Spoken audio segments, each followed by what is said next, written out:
నేను ఇప్పుడే వార్తల్లో చూస్తున్నాను. ఇది సిటిజన్షిప్ అమెండ్మెంట్ యాక్ట్, పౌరసత్వం అమెండ్మెంట్ యాక్ట్.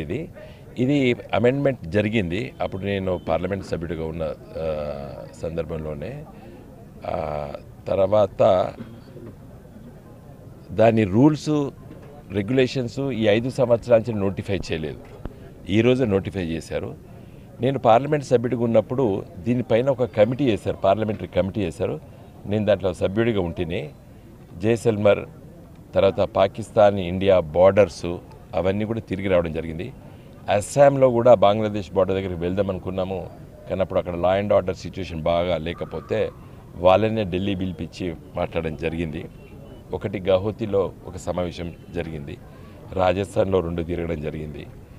ఇది ఏంటంటే స్వాతంత్రం వచ్చిన తదనంతరము దేశ విభజన జరిగినప్పుడు పాకిస్తాన్ భారతదేశం ఈ విభజన జరిగినప్పుడు ఎక్కడి వాళ్ళు అక్కడ ఉన్నవాళ్ళు పౌరసత్వం తీసుకోవచ్చు అని చెప్పి మన స్వాతంత్రం వచ్చినప్పుడు ఆ రోజు ఉన్నటువంటి చట్టం ఆ విధంగా చెప్పింది. ఎవరు ఎక్కడ ఉండదలుచుకుంటే అక్కడ ఉండొచ్చు అని చెప్పింది.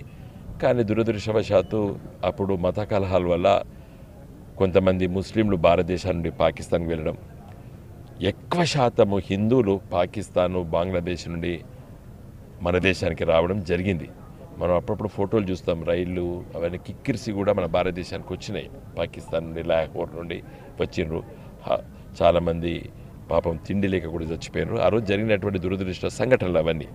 అయితే తదనంతరము కొంతమంది హిందువులు, జైన్లు, క్రైస్తవులు వీళ్ళు మరి ఎక్కువ శాతము సింధు ప్రాంతంలో ఉన్నటువంటి పాకిస్తాన్లో వాళ్ళు నివాసాన్ని కొనసాగించారు.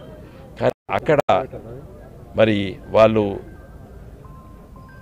ఒక విధమైన అలజడితో ఉంటున్నాం మేము అని చెప్పేసి మరి రైళ్లలో చట్ట వ్యతిరేకంగా కూడా చాలామంది శరణార్థులు భారతదేశానికి వచ్చారు. వచ్చిన తర్వాత వాళ్ళకు మనం క్యాంప్స్ పెట్టాం. ఆ క్యాంప్స్లో కూడా నేను పర్యటించినాం.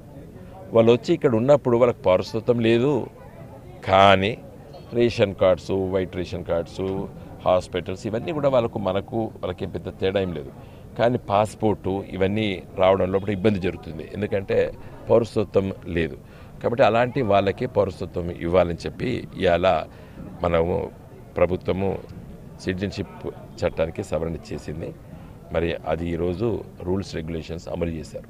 ఇప్పుడు మీరు ఈ రెఫ్యూజీస్ ఎవరైతే ఉన్నారో, శరణార్థులు ఎవరైతే ఉన్నారో, వీటికి సంబంధించిన అమెండ్మెంట్ యాక్ట్ దానికి విధి విధానాలను చేశారు. దీన్ని బీఆర్ఎస్ పార్టీ స్వాగతిస్తుందా, వ్యతిరేకిస్తుందా? తప్పనిసరిగా, ఎందుకంటే పాపం భారతదేశంలో పుట్టినరు వాళ్ళు, వచ్చిండ్రు, వాళ్ళ కొడుకులు బిడ్డలు పుట్టినరు, వాళ్ళకి మళ్ళీ పిల్లలు పుట్టినరు, వాళ్ళకి మళ్ళీ పిల్లలు పుట్టినరు. కాబట్టి తప్పేం లేదు, ఇవ్వచ్చు, స్వాగతిస్తాం. వాళ్ళు అట్లా అందులో యాక్ట్లో పేర్కొన్నది ఆఫ్ఘనిస్తాన్ నుంచి వచ్చిన వాళ్ళు, వచ్చిన వాళ్ళే కాకుండా వచ్చే వాళ్ళకు కూడా వర్తింపజేస్తున్నారు.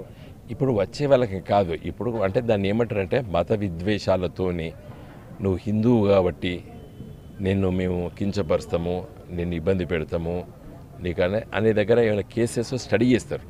అది ఎవరు పడితే వాళ్ళకు ఇవ్వడానికి వీలు లేదు. దానికి కొన్ని రూల్స్ రెగ్యులేషన్స్, అందుకే 5 సంవత్సరాలు పట్టింది ఈ బీజేపీ ప్రభుత్వానికి కూడా చట్ట సవరణ చేసిన తర్వాత 5 సంవత్సరాలు పట్టింది రూల్స్ రెగ్యులేషన్స్ చేయడానికి. సరే, ఇప్పుడు దీనికి కోరిలేటెడ్గా ఎన్ఆర్సీ ఉంది. ఎన్ఆర్సీని అమలు చేయకుండా CA how is it possible? దానికి సంబంధం లేదులేండి, అది వేరే చట్టం, ఇది వేరే చట్టం.